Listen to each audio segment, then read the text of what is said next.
Bonjour, nous sommes au 30 octobre 2019. On ne baisse pas la garde, comme on dit, comme disait un ami. Tout à l'heure, je venais de suivre une émission là sur radio. Un policier qui disait on ne baisse pas la garde.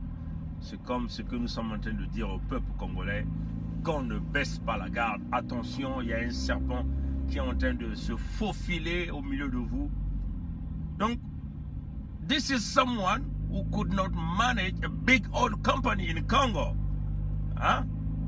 He could not manage a big oil company, a business oil company in Congo, and you want to put him in the head of a country?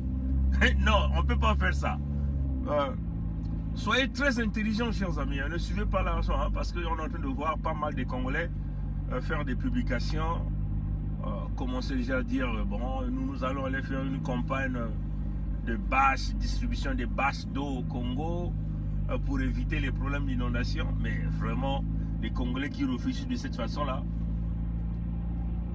les bâches d'eau vont empêcher les inondations au Congo, ou les problèmes d'inondation, c'est des problèmes,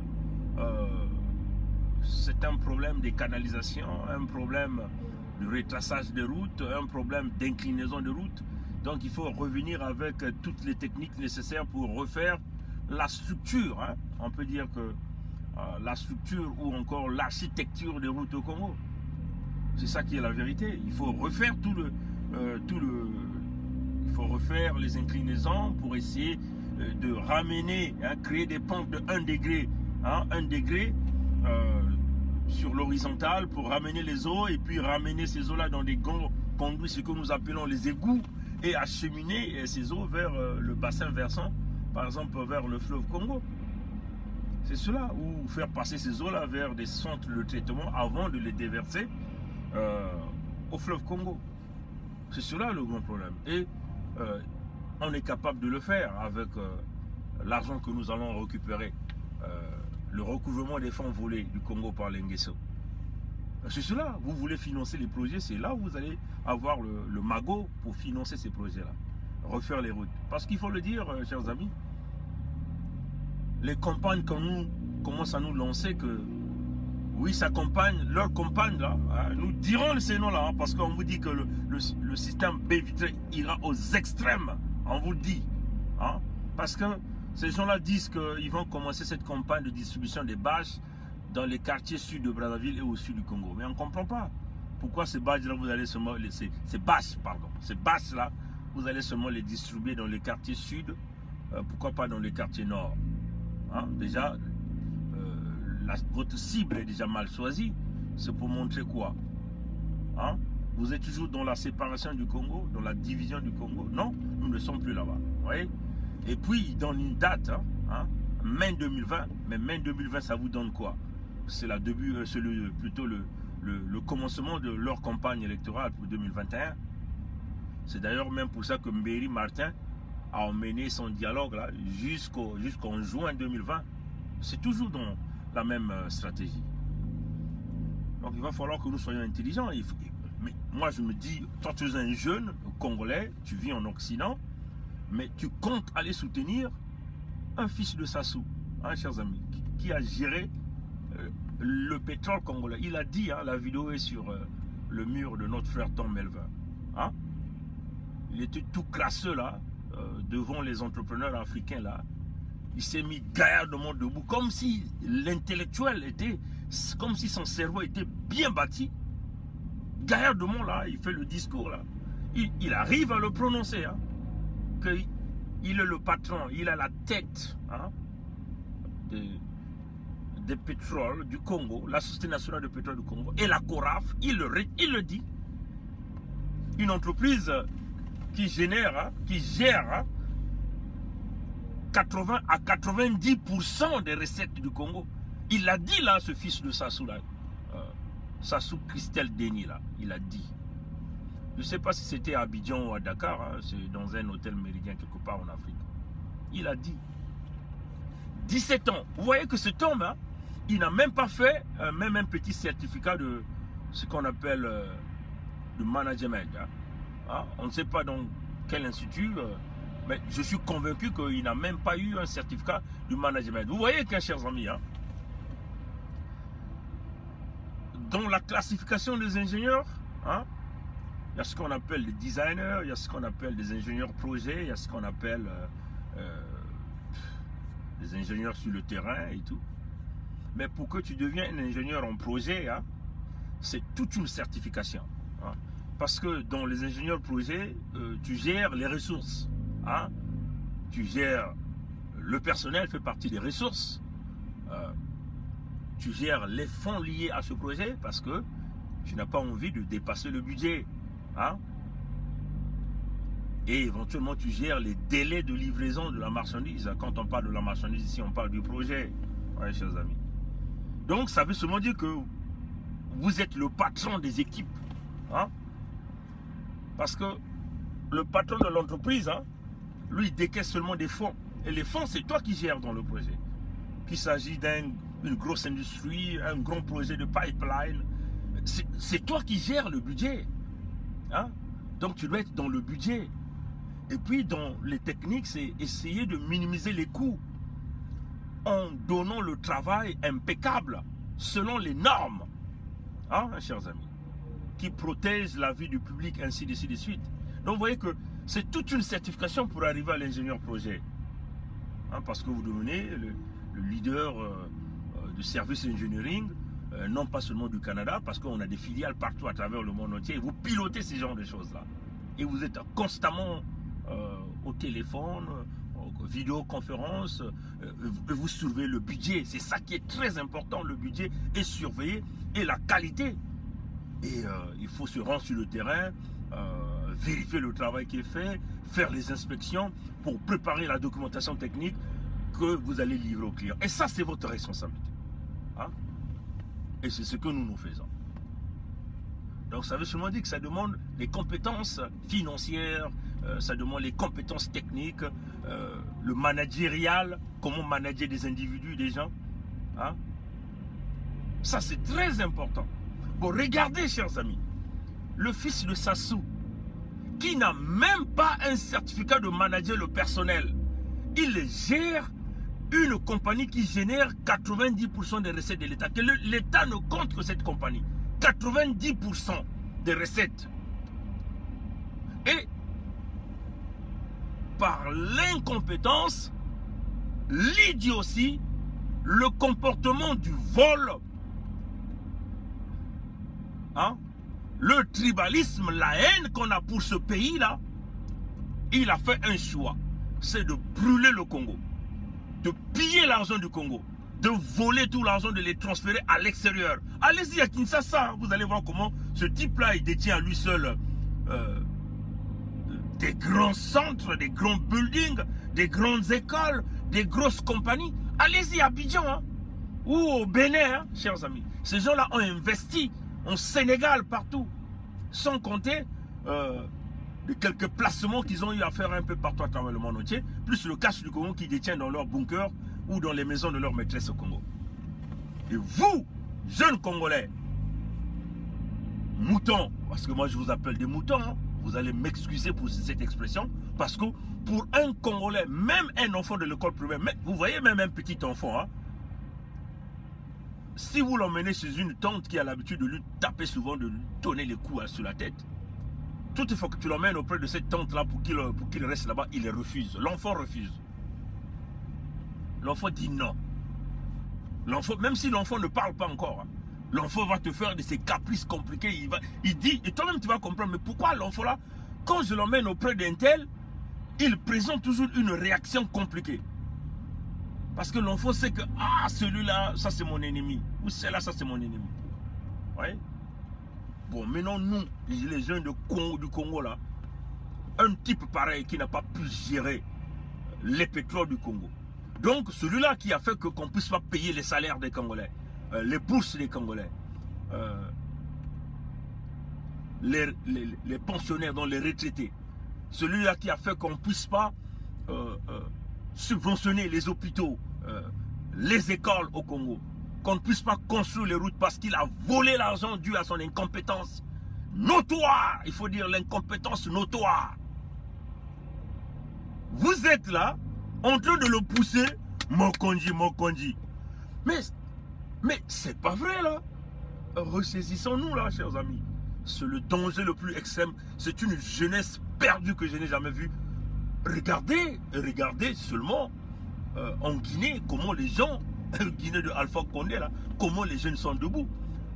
Les Libanais, Liban, hein, pas Libye, Liban, les Libanais viennent d'obtenir la chute de leur gouvernement là. Parce que le peuple debout, les femmes comme hommes, tous dans la rue, pacifiquement. Hein, parce que c'est ça aussi la mentalité. Parce qu'au Congo, c'est une question d'aller piller, d'aller voler les choses des autres, d'aller casser les boutiques. Non, non, non, chers amis. Ce n'est pas ça. Si vous voulez changer les choses au Congo, ça doit se passer dans la mentalité. Parce que ces individus-là ont investi leur argent, ont investi leur temps. Vous n'avez pas le droit d'aller casser leurs biens ou d'aller voler leurs biens. Ça se fait dans la discipline, comme l'ont fait les gens là-bas de Burkina, les Burkinabés. C'est dans la discipline que ça s'est fait. Et puis du côté de l'armée, il faut comprendre que c'est un peuple qui veut se libérer, non pas seulement pour leur intérêt, mais pour votre intérêt aussi. Parce que vous, ces militaires de Sassou-là, vous faites des enfants dans ce pays-là, dans cette nation-là. Et vous faites face à un homme qui vole, qui tue, qui détruit. Vous êtes là en train d'acclamer, non. Ressaisissez-vous, revenez du côté du peuple. Tous ensemble, nous allons aller en avant. Vous voyez que on avait dit à Denis Christel, à l'enfant de Sassou, tu n'as jamais connu la véritable jeunesse congolaise. Hein. C'est maintenant certainement que tu es en train de nous connaître. Hein. Parce que déjà, intellectuellement, tu es vide. Bourrico. Ah, il faut le dire. Hein. C'est ça qui est la vérité. Tu es un bourrico. Allez-y encore regarder, chers amis. J'ai analysé cette petite vidéo que le frère Tom Elvé avait mis en ligne. J'ai analysé les gestures de cet individu-là, quand il parlait. Donc ça montre, regardez le discours. Hein. Il est gonflé, pompeux quand il parle. C'est comme s'il se dit qu'il est le roi, parce qu'il porte le nom Sassou. On va démolir cet homme-là. On va le traquer partout où il ira. Parce que ce type-là a endetté sur les 110% du PIB congolais, la dette du Congo. Ce Christel a contribué à moins 40 à 50% ou 60%. Sans compter l'argent du Congo qu'il a volé. Donc, Sassou peut faire toutes ces manigances, même de mettre ce type-là président. On va lui taper un coup d'État terrible. C'est ça qui est la vérité. Parce qu'il faut dire à Sassou que c'est maintenant qu'il démissionne. Hein, parce que moi, j'ai suivi un peu aussi... bon, nous savons Marcel Makomé. Nous savons ce que Marcel Makomé a fait. Ce qu'il avait déçu le monde avec sa vidéo. Mais moi, j'adhère à son discours. Hein, le tout dernier discours qui venait. C'est un message audio qui circule. Là. Il y a des grandes lignes à l'intérieur. Là, j'ai vu le Marcel Makomé, le diplomate. Hein, parce que Marcel Makomé rejette le dialogue de Sassou. Et pourtant, Marcel Makomé voulait aller dialoguer hein, avec cette affaire de Bristol que nous avons débusquée. Vous vous souvenez hein? Marcel Makomé a compris que, certainement que, moi je l'appelle grand. Bon, grand, voilà. Moi je l'appelle le grand Marcel Makomé parce que l'audio là, j'ai encore écouté ça la nuit. Moi, j'ai quasiment pas, je n'ai même pas dormi parce que j'étais encore dans les affaires du Congo. Comme m'a dit ma fille, ah papa, tu commences à avoir maintenant des cheveux blancs à cause des affaires du Congo. C'est ce qu'elle m'a dit. Ça m'a fait rigoler là. J'ai dit, mais c'est vrai ça. Il dit oui. Tu n'étais pas comme ça, regarde, tu as maintenant beaucoup de cheveux blancs là. Parce que tu penses trop au Congo. C'est ce que ma fille m'avait dit. Je lui ai dit, ah laisse maman, l'affaire du Congo là nous prend, commence à nous faire vieillir. Mais c'est les cheveux de la sagesse. Donc, le grand Marcel Makomé a compris que, oh, moi je voulais faire confiance à ces gens-là. J'ai voulu organiser un truc, mais les gens là me balancent comme ça. Dans son message audio, sa vidéo que nous avons tous vu, hein, ce sont ces mêmes gens-là qui ont basculé Makomé. Et Makomé a compris, hein, Marcel Makomé, moi je l'appelle le grand. Bah, grand, c'est sûr que tu vas te fâcher là. Bon, écoute, c'est normal, mais il a compris. Hein. Moi j'ai suivi son audio là, j'ai écouté ça plusieurs fois cette nuit-là, en train d'analyser ligne par ligne, mot à mot. Là, j'ai senti le Marcel Makomé, le diplomate, parce qu'il a rejeté à 100% Mbéry Martin et Sassou Nguesso. Parce que Makome a compris que c'est le jeu que Sassou Nguesso a toujours joué quand il s'approche d'une élection. Quand il est en difficulté, il va toujours chercher ses amis. Et la plus grande partie, il va chercher ses amis dans la partie sud du Congo pour venir convaincre les amis de la partie nord et aller ensemble. Puisque déjà une partie des amis de la partie nord constitue un bloc unique pour le pouvoir de Sassou. Donc il faut conquérir le sud, il faut conquérir le pôle, ainsi de suite. Et donc on crée un bloc, ce que nous appelons la classe des crocodiles, pour sauvegarder le pouvoir du tyran, du système et du clan, parce que tout un chacun d'eux tire sa part du gâteau à l'intérieur. Tu vois? Donc Makome a compris, Marcel Makome, dans ce direct-là, je vais l'appeler Grand Makome. Voilà. Il a compris, il a dit non. Les gens là ne vont pas nous tourner en rond cette fois-ci. Il a fait des propositions. Mais les propositions de Makome ne sont pas bêtes. Hein? Parce que si vous voulez réellement dialoguer, vous devez tracer le budget. Vous ne dites même rien là sur le budget. Là encore c'est quoi? C'est une machine à cash que ça soit en train de générer là. Une façon de voler l'argent du Congo pour dire nous avons sorti tant de milliards pour organiser le dialogue. Hein, chers amis, c'est des techniques de vol, de piller l'argent du Congo. Et Makome leur dit, il faut un budget clair, un délai clair. Pas comme Mbéry Martin les a étalés. Hein. Ça c'est ce que Makome dit. Hein. Moi j'ai étalé, moi je vous parle seulement de ce que j'ai entendu. Et Makome dit, ce n'est pas à toi de choisir le médiateur. Mais c'est ça en réalité. Vous qui avez choisi le chemin du dialogue, c'est cela c'est le chemin. Marcel Makome dit, et puis nous devons choisir un terrain neutre. Hein? Parce que vous savez qu'au Congo, c'est une Gestapo qui est là. Hein? Une machine à tuer, une milice à tuer. Vous tombez dans ce piège du dialogue au Congo, vous allez rentrer dans la pâte du boulanger. Donc, les gens de la diaspora, même ceux de la place de Paris, qui nous disent le Congo c'est notre pays, on va le dialoguer, ça doit se passer au Congo. Mes chers frères, mes chères sœurs, ils vont vous assassiner tous là-bas. Retenez ça. Ne pensez pas parce que vous avez des parents dans le PCT qu'ils vont vous laisser en vie. Ils vont vous assassiner tous. Vous allez sortir de là tous empoisonnés. Vous qui nous dites que vous allez aller faire les campagnes de base en mai 2020 parce que vous avez vendu votre petit groupe que vous avez constitué au Congo quand on vous a donné les certificats. Ils vont vous assassiner tous. Leur but, c'est que vous rentrez dans leur idéologie, ils vont vous donner les miettes. Et une fois que vous avez les miettes, ils vont vous utiliser. Une fois que ce fils du diable, ce putain de merde, prend les commandes du Congo, ils finiront par vous assassiner. Parce que ces gens-là ne veulent pas des gens qui ont la popularité, qu'on ne veuille pas. Donc vous voyez que Denis Christel doit être un homme à abattre, un homme à pendre. C'est ça qui est la réalité. Parce que ce type a géré 90% des recettes du Congo, comme lui-même l'a dit. Et il l'a géré pas pendant seulement une année, mais pendant 17 ans. Il l'a géré directement pendant 17 ans. 2001 jusqu'en 2018. Oui, il a certainement dit non, mais il est rentré à la SNPC après. Mais il a géré la Co-Trade. Et il a même créé une compagnie écran, miroir de la Co-Trade. Et ça, c'était Co-Trade Asia Limited. Il a basé ça à Hong Kong. Et il a continué à voler l'argent du Congo. C'est lui qui recevait l'argent qu'on vendait, le cash du pétrole. Il augmentait peut-être encore plus de 2 $ ou 6 $ de plus sur chaque baril de pétrole vendu. Doublement volé le Congo. Oui, chers amis. C'est un voleur, Denis Christel. Il détient l'ADN du vol, l'ADN du mal, l'ADN du pire. Et on vous le dit, on est en train de vous le dire que lui, il va faire pire que son père Sassou. Ce que Sassou a fait, les morts qu'il a créés au Congo, ce fils de Sassou fera le pire. Et ils sont sur le plan de marcher sur le sang du peuple congolais si vous n'êtes pas vigilants. Vous voyez que, chers amis, ils ont posté des gens ici au Canada pour chercher Bernard Pongé. Comme elle a dit une sœur, moi je la connais pas, cette sœur me dit. Bernard Pongé, c'est un esprit, hein? On est dans une dimension spirituelle. Hein? Donc, mais toutes les fois qu'ils viennent chercher Bernard Pongé, ils ont payé des équipes, des assassins d'élite. Mais ils ne retrouvent que l'océan. Moi, je vais dire à Sassou. Sassou, je crois que tu as entendu ça. Hein? On te le rapporte. Hein? Quand vous cherchez Bernard Pongi, vous ne trouvez que l'océan. Parce qu'on vous avait dit que c'est un esprit. Ce combat, pour vous qui n'avez pas encore compris ça, nous sommes dans une dimension spirituelle.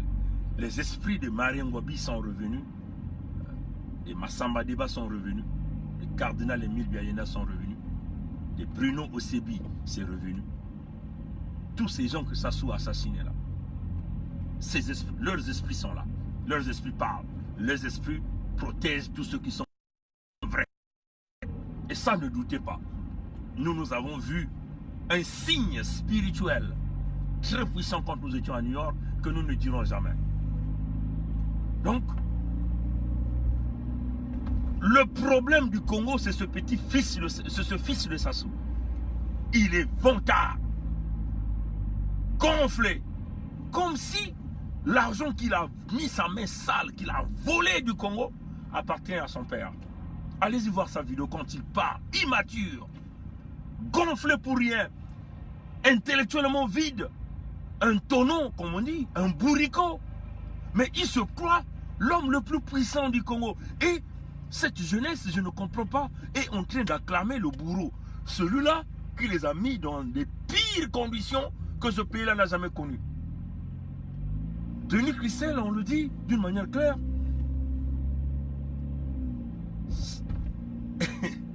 il va restituer tous les fonds du Congo qu'il a volés. Et ça, on le dit à Sassou, c'est un esprit, même si ce n'est pas Bernard Pongi qui va le faire, c'est d'autres personnes qui le feront. C'est un esprit qui est là. Et ça, tous les jeunes Congolais doivent s'armer de cet esprit, de récupérer tout l'argent du Congo que ce fils de Sassou a pris pour le Congo parce qu'il a contribué à 60% dans la destruction complète du Congo. Quand il cible les individus ou les régions du Congo, leur cible ici, c'est aujourd'hui, c'est devenu la région du Pôle, que eux, ils ont brillamment participé à la destruction. Mais quand Sassou a pris la décision d'aller brûler le Pôle, de détruire les populations, Denis Christel faisait partie des cerveaux penseurs de ce régime, n'est-ce pas? Pourquoi n'avait-il pas dit à son père, non, non, non, non, là il y a des humains qui vivent là, arrête avec ce projet? Il ne l'avait pas fait. Mais ça faisait partie du plan, détruire, pour essayer de sortir de là, comme le bon samaritain, le sauveur, le Jésus-Christ. Aujourd'hui, le Jésus-Christ du peuple congolais, c'est le peuple qui est debout. C'est le système baie vitrée. C'est toi, mon frère, ma soeur. Donc, la libération du Congo doit partir par tout le monde. Moi, ce qui me fait mal, c'est que il me semble que le peuple congolais est très joyeux de vivre dans ces conditions-là que nous avons vu des inondations. Ils sont tous joyeux, là. Quand vous voyez ces vidéos-là, vous sentez les cris de joie. Mais c'est pas possible, ça. Un pays où il n'y a pas de dirigeants, tout le monde est démissionnaire, aucun plan de sortie. Non, chers amis, trop c'est tôt.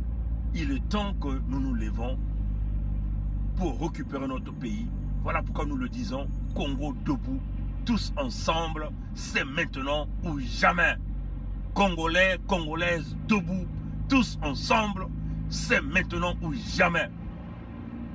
Si nous ne faisons pas ça, les crocodiles vont continuer à rester là. Et ça se sentirait que des pleurs. Bilelo, Nabilelo, Kaku, Dila, Bapassi, Nabapassi. Si vous attendez que les cieux s'ouvrent pour voir un Jésus-Christ descendre en soutane peut-être blanche, pour vous dire qu'il est le sauveur, il vient pour vous sauver, vous allez attendre d'éternité en éternité. L'église évangélique du Congo disait ceci. Sala Sambila, Sambila Sala. Ça c'est une devise de l'église évangélique du Congo. Donc on travaille et on prie et on travaille.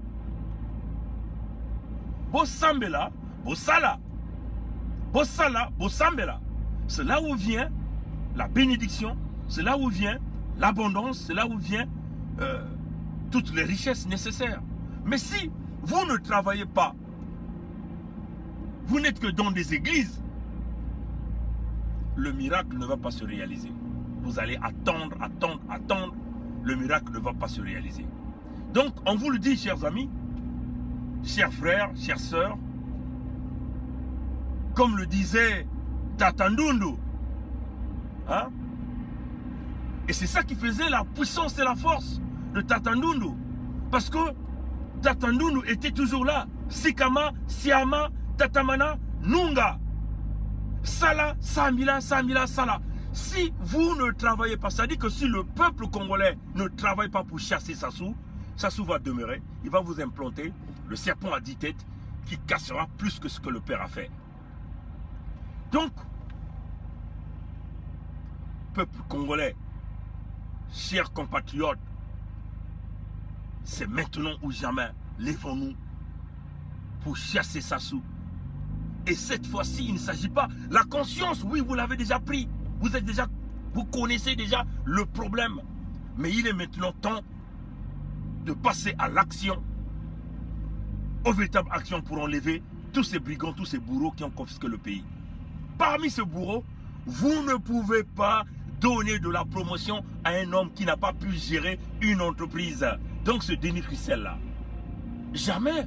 Comment voulez-vous donner la promotion s'il n'a pas pu gérer la CORAF, la Société nationale de pétrole du Congo? À la place, il a volé les fonds, il a détruit le pays, il a envoyé le Congo dans les abîmes. Mais si vous lui donnez tout un état, je vous garantis, il va vendre le Congo devant vous. Et ça sera trop tard. Alors travaillons ensemble, chers amis. C'est maintenant ou jamais. Les leaders de demain et d'aujourd'hui, c'est vous. Sassou est un brigand, un gangster, un bandit. Il est temps de chasser ce bandit. Militaire congolais, toi qui es encore dans les rangs de Sassou, le Congo t'appartient aussi. Tes enfants sont nés là. Mais eux, ils ont leurs enfants en Europe. Ngolo Pierre a son enfant là, à Montréal, en train d'étudier avec les fonds du contribuable congolais. Alain Akwala, dont qui fait partie de l'équipe Mary Martin dans un dialogue de brutes, un dialogue de nul, un dialogue d'escroquerie. À sa fille là à Trois-Rivières, à Québec, en train d'étudier avec l'argent du contribuable congolais. Mais il vous embrouille dans des réunions, dans des meetings. Il danse avec vous, avec des pagnes. Il danse votre folklore. Mais c'est pour vous endormir. À la fin, il vous donne 10 000. Les 10 000 qu'il te donne pour que tu puisses hypothéquer l'avenir de tes enfants. Tu es aveuglé. Il est temps d'ouvrir le troisième œil pour comprendre qu'il faut casser les colonnes de la dictature. Nous avons dit, le dictateur est supporté par 5 piliers, ces colonnes-là. Et chaque colonne a ses 10 piliers. Et cette pyramide ne fait que s'agrandir au plus bas niveau. Si vous cassez quelques colonnes de la dictature, le despote va s'écrouler. Faites votre travail. Nous aussi, nous faisons le nôtre.